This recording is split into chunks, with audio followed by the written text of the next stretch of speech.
이제 기업을 분배하는 장면입니다. 지금 완전히 다 적응한 것이 아니고 정복하면서 지금 기업을 분배합니다.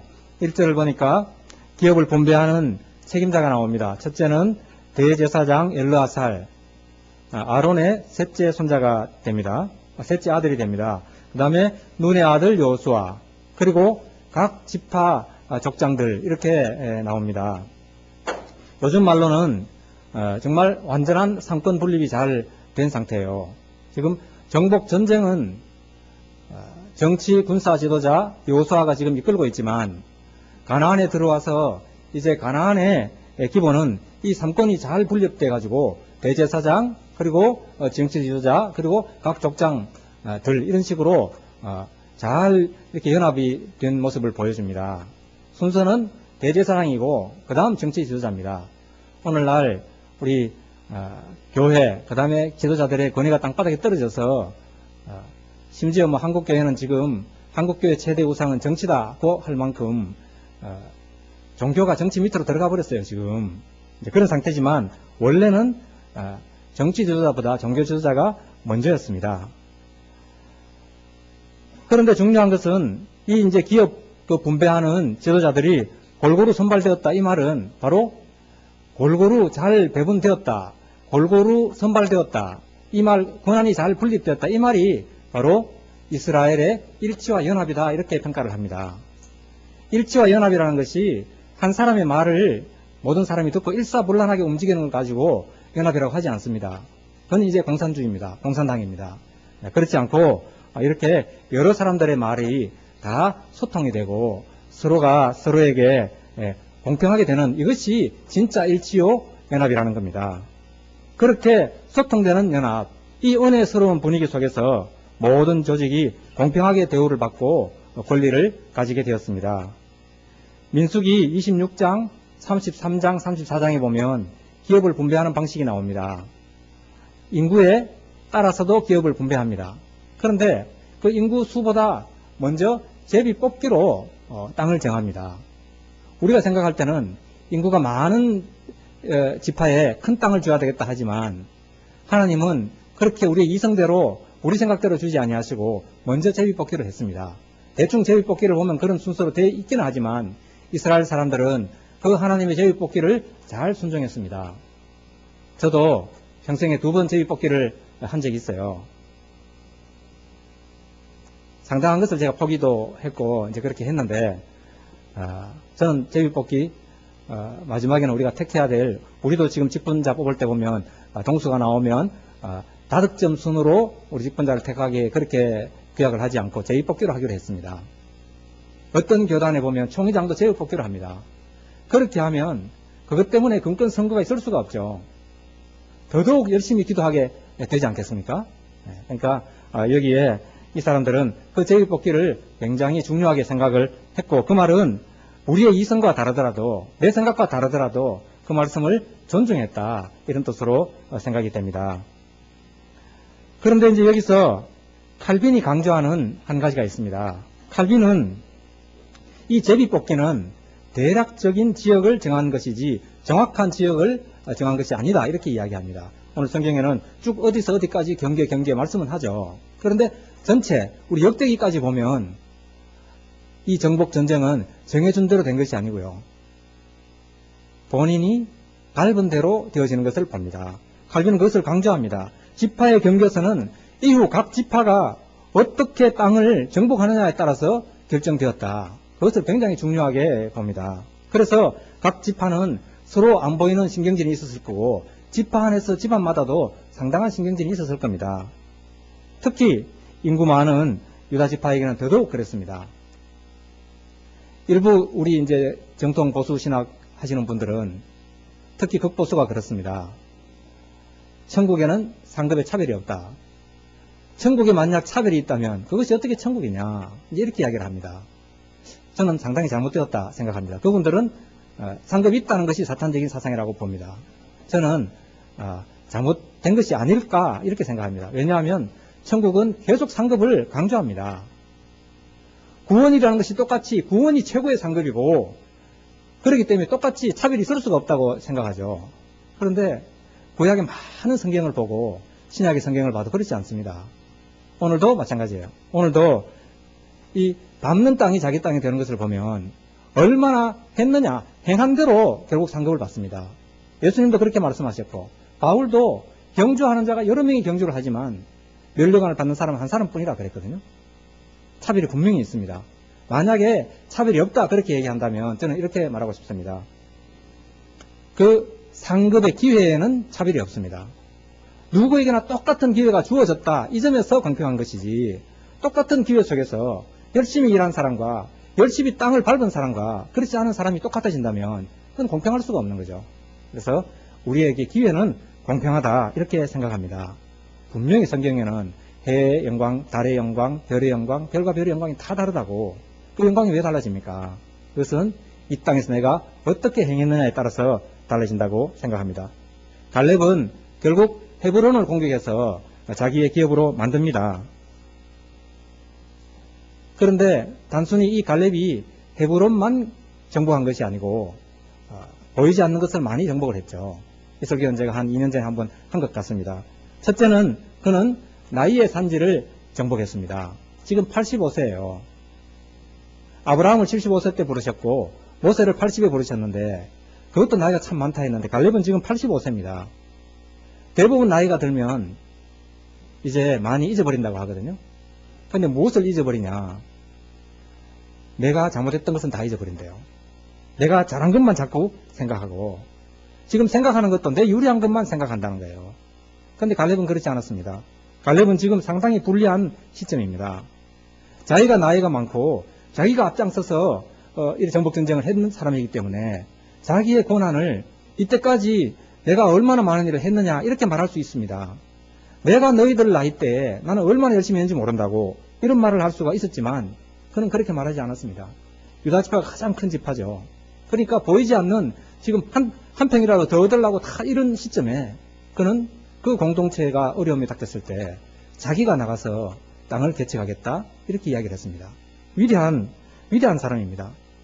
여러분, 교회 지도자는 자기가 솔선수범해야 됩니다. 내가 대접받기보다 내가 솔선수범하는 것, 이것이 바로 진정한 지도자가 아닌가 생각합니다. 갈렙은 그렇게, 사실은 갈렙은 지금 자기의 나이를 망각해버렸죠. 가장 불리한 그 시점에 45년 전에 기억을 들추어내면서 그 약속을 덜먹이면서 내게 저 땅을, 저 산지를 달라고 그렇게 이야기합니다. 두 번째, 그는 같은 이야기인데요. 안정의 산지를 정복했습니다. 지금 이제 큰 땅이 들어왔습니다. 자기 지파에 이제 나뉘어졌죠. 그냥 받으면 됩니다. 그런데 이제 받아야 할 그때 그 안정에 안주하지 않고 새로운 정복전쟁을 시작하는 겁니다. 평지, 너무 좋은 땅, 평지가 농사 짓기도 훨씬 좋을 것 아닙니까? 그런데 거기에 멈추지 않고 그는 산지를 정복하고자 했습니다. 우리 역사상 위대한 인물 중에 미국에서 존경받는 몇 안 되는 인물 중에 프랭클린 루즈벨트 대통령이 있습니다. 이 사람은 젊어서부터 굉장히 성공한 사람이었어요. 38살에 상원 의원도 했고요. 해군 차관보도 했고, 그리고 직업은 변호사였습니다. 근데 그 38에 자기 당 대통령 후보에 출마했다가 실패했습니다. 그런데 선거에 그 후유증이 심해가지고 그가 갑자기 38에 다리를 절기 시작합니다. 그때 그는 이제 나도 장애인이 되었으니 지금부터 장애인 재활센터를 만들어서 내가 장애인들을 돕겠다고 이렇게 재활센터를 건립했습니다. 수많은 기자들이 가서 물었습니다. 아니 38에 휠체어 타고도 얼마든지 그 좋은 변호사를 할 수 있는데 왜 갑자기 장애인 재활센터를 건립하느냐고 했을 때 그는 나는 이제 정말 장애인들을 재활시켜서 어려움을 극복하는 그것을 보여주고 싶다고, 내 스스로도 장애를 극복하고 그들에게도 극복하는 방법을 가르쳐주고 싶다고 그렇게 말했습니다. 결국 그는 자기 장애는 극복하지 못했습니다. 그런데 그 장애인들을 지도하고 케어하고 극복하는 방법을 가르쳐주면서 많은 것을 깨달았습니다. 그리고 몇 년 후에 그가 주지사에 당선이 되고 대통령 다시 출마를 하게 될 때 그는 얼마나 어려운 이 어려움을 극복했는가를 이야기하고 많은 미국 국민들이 그 말에 감동을 받아서 그를 대통령으로 뽑습니다. 미국 역사상 최초로 4선 대통령이 되지 않습니까? 헌법이 2선밖에 없는데도 4선 대통령을 합니다. 그리고 미국의 가장 어려웠던 그 불황기를 극복해내고 2차 대전을 승리로 이끌고 세계의 위대한 지도자로 등장을 합니다. 만약 이 루즈벨트가 38세에 상원 의원 출신 괜찮은 변호사로 안주를 했다면 우리는 세계의 그 유명한 지도자를 잃을 뻔했어요. 지금 우리에게 성공이 무엇입니까?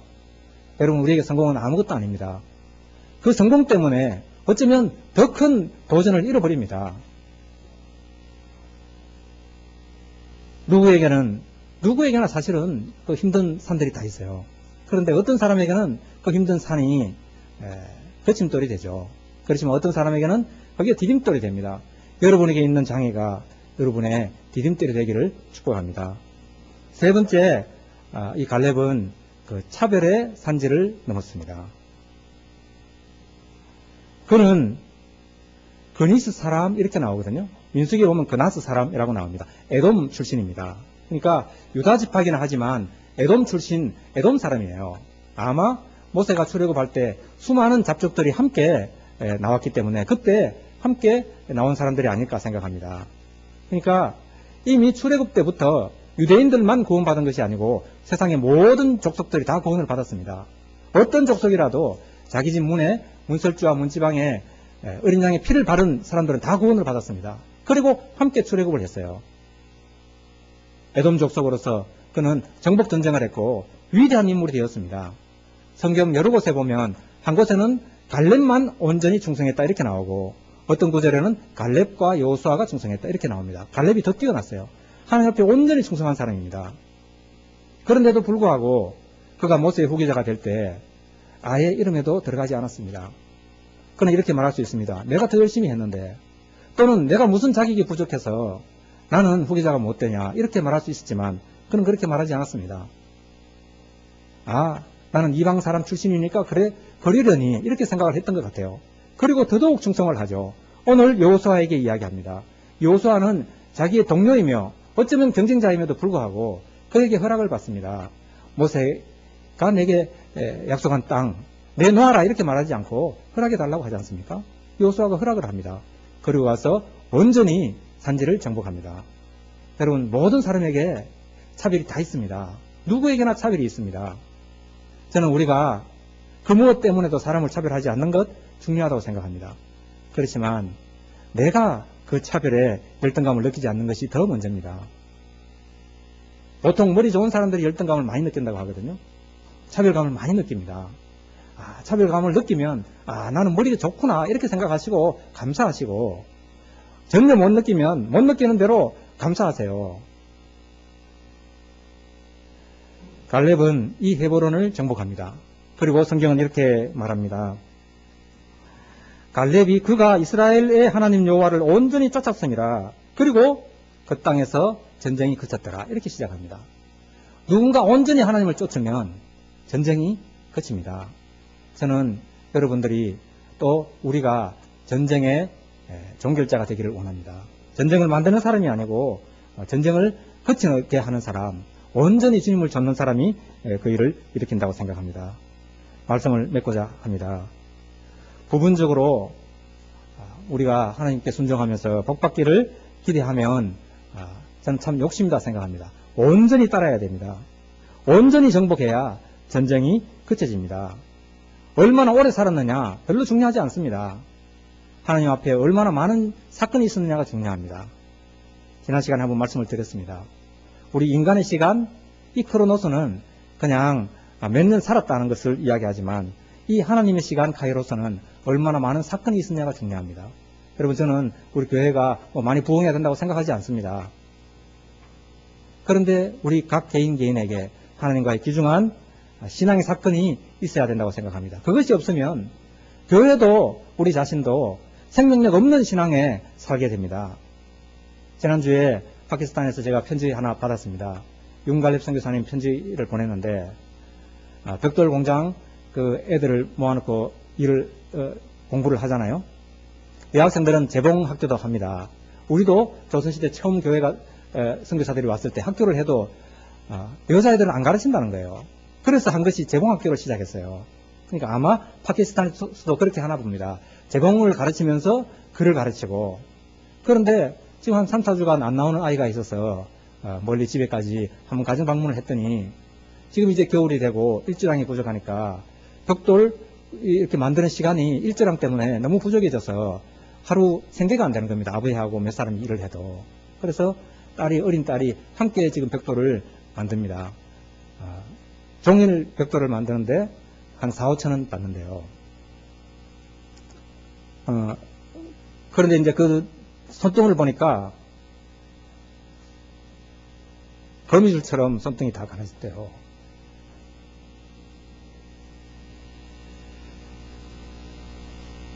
그래서 선교사님이 이제 100원짜리 차를 가지고 100원만 하면 온 가족이 그렇게 차를 마신다네요. 그렇게 행복해 하면서 차를 마시는 게 너무 행복하다고. 그런데 무엇보다도 글을 배워서 성경 읽는 것이 그렇게 행복하고 감사하다는 거예요.